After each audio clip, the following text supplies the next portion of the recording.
Yo, what's going on, guys? It's Lozo. We're here with the kitchen table D-Reaper deck profile. So I managed to win my locals with D-Reaper last night, and it's still just such a good deck if people aren't playing Black or Greymon or just the raid mechanic really yet. You can sneak some wins in because Mother D-Reaper just can't be killed. So I'll be going over like all the weird tech choices because I've done a couple of D-Reaper profiles now. We're at 22 searches. I think the number can go down. I had a game today last night rather, where I had too many of them in my hand and nothing else. So I think the number might be a bit high, but you really do need to see the searches or you're not playing the game. I'm going to go over some of the D-Reaper staples first, and then we'll get into more of the tech options, because this deck's kind of figured out. You got to play 4 bubbles. For those who don't know, bubbles lets you put another searcher under mum, either from field or hand, whether you play it or whether you play it out of sec, either way. So it's a security bomb in a way, except if they hit your security before mum's out, which does happen sometimes, and it's very sad. Jerry is the other kind of crucial 4 of. I see some people play this at 3, but I really think you've got to play it at 4. This can be the reason you hit 6 searches under mum for Gatekeeper to be live. This can be the reason, you get all that online 1 turn earlier. You got to play these cards at 4. If you don't, you're kind of just trolling. The other card that I'd say is staple to the build, which I don't think anyone would argue, is the Gatekeeper at 4. This is the best card in the deck, arguably. It turns off so many other decks, and people just scoop sometimes when you get to Gatekeeper with 6 sources under mum, because they don't have security attack +1. So yeah, I'd say these are 4 obs and you cannot do anything else.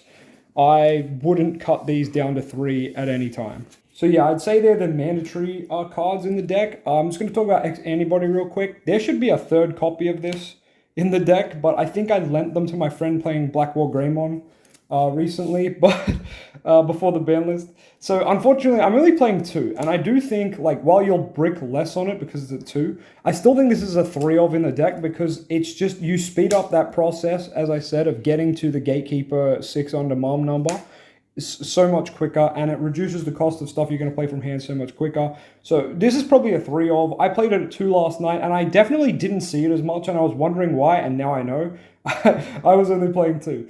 But yeah, another crucial card in the deck. You have to play at least 2, I want to say. 3 is probably optimal, though. All right, we're getting on to the tech choices now.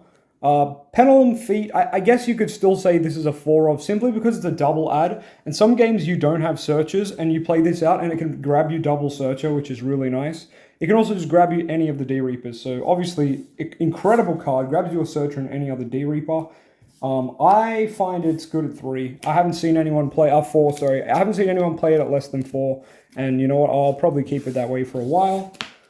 So I don't know, maybe that's kind of part of the core as well. Now we're getting on to the personal choices. I don't play Optimizer. I think that card's Garbo. It's the 10 drop. We're going to play the Blocker Creep Hands at 3. I was playing it at 4 previous formats, but I think it's better to go down now. There's less BT9 decks around. There's still Garurumon and Grandis and stuff, but you know what? It's kind of fine to just have the 3 blocker. I never felt like I needed it. If I needed it, it was in my hand or on the field already.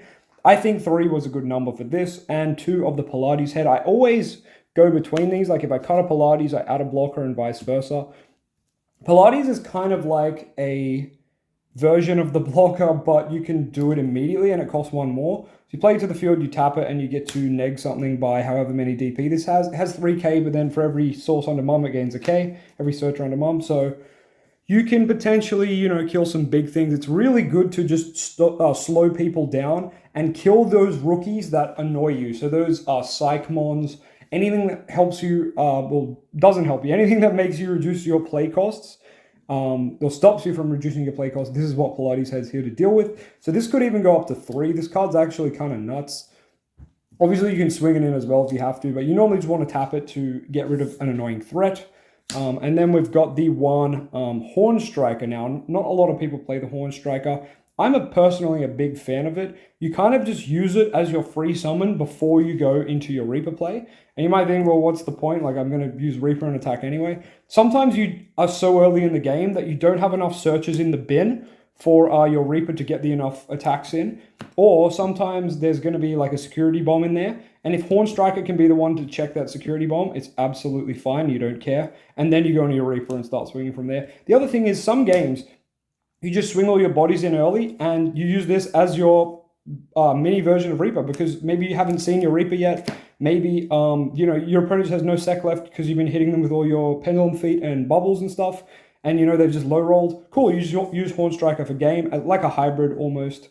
But yeah, normally it's free thanks to Mom. Costs 7 normally, but normally by the time you use this, it's normally free, I want to say. And that brings us to our big boss monster. There's a bunch of other D-Reaper cards. Some of them I just don't play because they're garbage, but you can let me know what you play in the comments.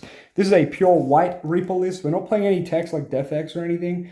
Obviously, you can play them, and if you do, I'd say cut on this. If you're playing Death X, I'd say go down on Reapers. You can even get away with 2 if you're lucky, but I think 3's a pretty good number, and you want to put your Death X probably there. And if you want more than one Death X, more than happy to cut Striker or some other things. But I like to play this deck pure white because, I don't know, I can't be bothered moving my Death X's mainly. But I also just like playing this as a pure, white deck. It's really fun. And Reaper is just the end-all, be-all, the boss monster that lets you end the game. But honestly, having more than one in your hand's pretty bad. The only matchup where you're going to want 2 is Security Control, because they're normally going to kill one of them with a Security Bomb. So those yellow-purple matchups can be a bit weird, and you might want more than one Reaper. And typically for those matchups, I wait until I've got 14 sources under Mom. So I'm able to strip 7, go into Reaper, start swinging, and the Reaper will probably get outed by something, and then you just go into another one and keep going. Because you can play into Wyvern's Breath, you just can't play into Chaos Deg. But I do find that if they're using their Chaos Degs to out your Reaper, that means they don't have Chaos Degs for your Gatekeeper. So, you're just winning. You're just winning. A lot of the big decks, you can just sit behind Gatekeeper and do nothing. So it's not really worth it to go for Reaper if you know you're going to deck your opponent out. You just sit on Gatekeeper and chill. This deck plays are very linear, but if anyone has questions in the comments, let me know. But, your standard plays are just summoning Searcher for 1 and putting it under Mom and trying to see bubbles. So since we have Mulligan rule, we're just going to talk about what you want to see in the Mulligan. I would say the optimal hand is something like this. So you've got the double Searcher, you've got the Bubbles, you've got the X Antibody, and you've got the Jerry. This just means going first, you absolutely win the game. I'll show you an example. You're going to flip your Mom turn 1. You're going to play down one of those searches. You're going to put your opponent to 1. You're going to draw a card.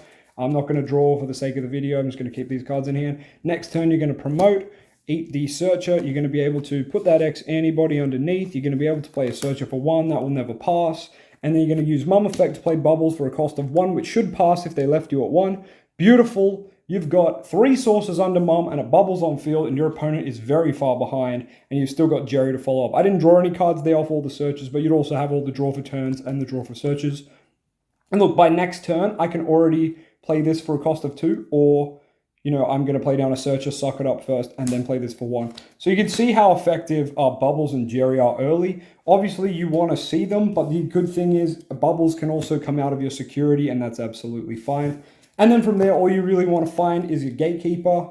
That can be a bit annoying, but if you can't find it, hopefully you've got some Pendulum Feet to go look for it. But that's about it. I hope that sums up the deck. It's very simple. It's very brain dead. I love it. You obviously hard lose to not Tamer removal, to board wipes. Stuff like Crimson Blaze is not great. Stuff like Raid Mechanic to kill your mom is not great. The black and red metal Greymon from, I think it's set 8, the one that lets you attack unsuspended Digimon, not great because they attack into Mom and you lose. Gallantmon also crushes this deck. So hopefully you don't verse any of that, but yeah, you can definitely sneak some wins in with D-Reaper before Raid becomes really dominant in BT12 and beyond. So yeah, this deck's not going to stick around forever because eventually there's going to be too many mechanics to turn it off. I'd get some wins in with it now. This deck costs probably 30 cents if you don't play the Death X's. I'm exaggerating, but this deck is under $5, so do yourself a favor, pick this deck up and have a go with it. I'll catch everyone very soon. See ya.